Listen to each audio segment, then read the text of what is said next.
Hi, it's Christina. So today I'm going to share with you the story of Black Elk. Black Elk was a Native American, indigenous to North America, and he was part of the Lakota Sioux tribe. So this is a tribe that was living out west in the South Dakota area, and they would travel. They were a nomadic tribe.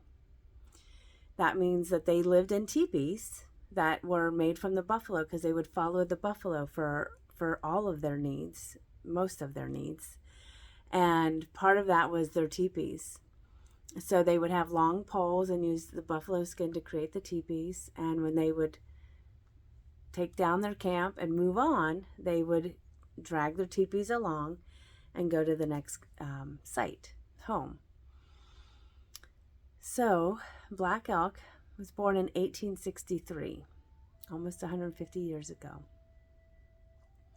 He was just like you, normal kid, mom and dad playing, having fun. But he also got really, really sick when he was 9 years old. So sick that in one of those times when they were moving from one site to the next, he couldn't even get out of bed, let alone walk. So he had to be drug along on something called a travois. And when they got to the next site, he was still sick. And so they didn't have hospitals or cars to get them places. They had their feet and horses. So they called in the medicine man who came to check on him. And at that time, they used like herbal remedies. And they weren't sure if he was ever going to be able to get up out of bed again. He was in a coma. So they took care of him, they prayed over him, and he did get better. Then, later on, he became a healer and a warrior. And when he reached adulthood, even into later age, he got sick again. And this time, he came back again from that sickness. But this time, he shared a vision. Because when he was sick the second time, they said, "We shared a vision with you when you were 9 years old. It's time to share that with the world. People need to hear this story." And so now it's been passed down, but he spoke it to a gentleman, John Neinhart,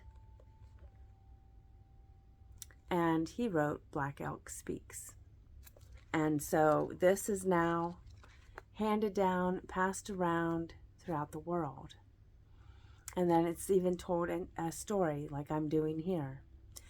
And one of the things why it was so important that it got written down is because this is the vision as Black Elk remembers it. And what I share with you will miss some key pieces maybe, but I try to get the major parts correctly because it's so important to me. Other people have also shared this story in books so that it's maybe more manageable. Somebody is more likely to pick this up and read it. This is a great book as an introduction. And you'll see some similarities between what I share today and both books. And there's a link so that you can get them for yourself and learn more about Black Elk, his tribe, and his vision. So, take a moment, and I'm going to share with you, to my best ability, Black Elk's vision. So, like I said, when Black Elk was 9 years old, he got very sick. And during that illness, he felt his body laying in bed and his spirit rise up out of that body. And he rose up into the sky, his spirit, looking at his body, going up to the heavens. And when he reached the heavens, he saw the great-grandfathers. And the great-grandfathers told him to look out. And when he looked out, he saw before him the great circle of life, the sacred hoop.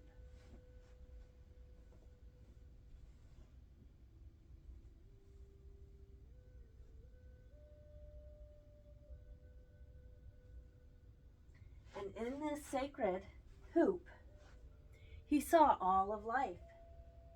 He saw the finned, the winged, the creepy crawlies, the two-leggeds, and the four-leggeds, and all of the grasses and flowers and trees, all of life living in harmony. And it was beautiful.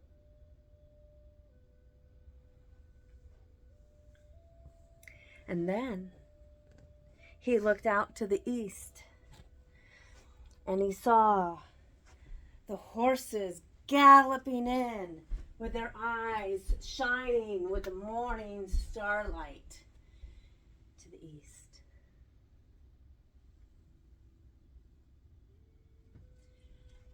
And then to the south, he saw the sorrel horses galloping with the wind-swept manes and the grass and the leaves of green in their manes.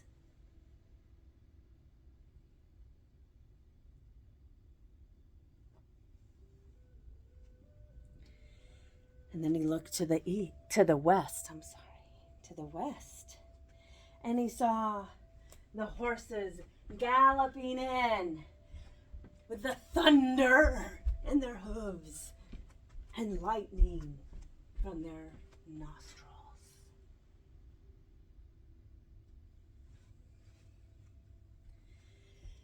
And then from the north, he saw the horses galloping in with the ice and snow in their nostrils and mane.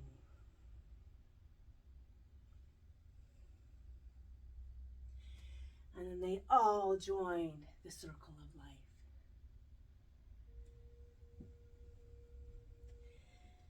And the great-grandfathers came to him again and said, "We give you two gifts, a cup of water that brings life,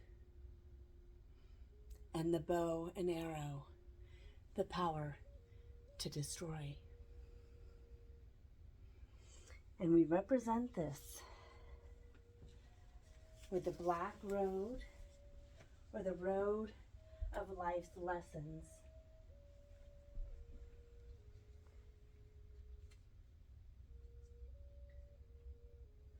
And that all people will choose to walk this at some times. The road of life's lessons and difficulties. But the power to give life and to choose right action, they laid before him the red road of peace and right action, and that all humans may also choose the road of peace.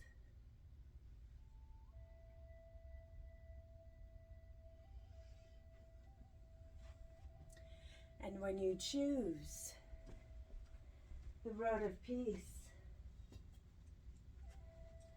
the tree of life in the center,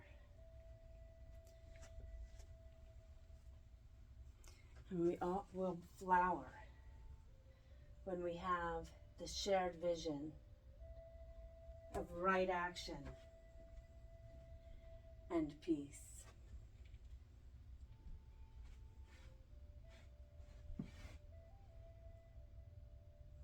But when we choose to stay on the road of life's difficulties and choose the arrow, the flowers will die and the tree of life will wither.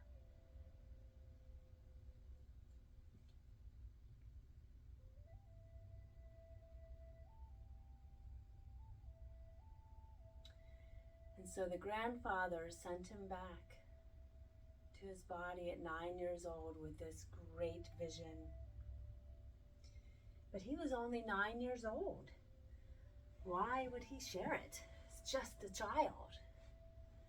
So it was after he had become a healer and a warrior that the grandfathers called him forth again to share this vision.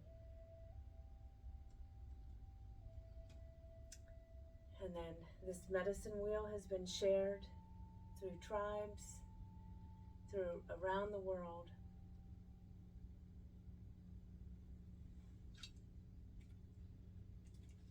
Reminding us we can choose the road of life's lessons and difficulties, or the road of peace and right choice, and to walk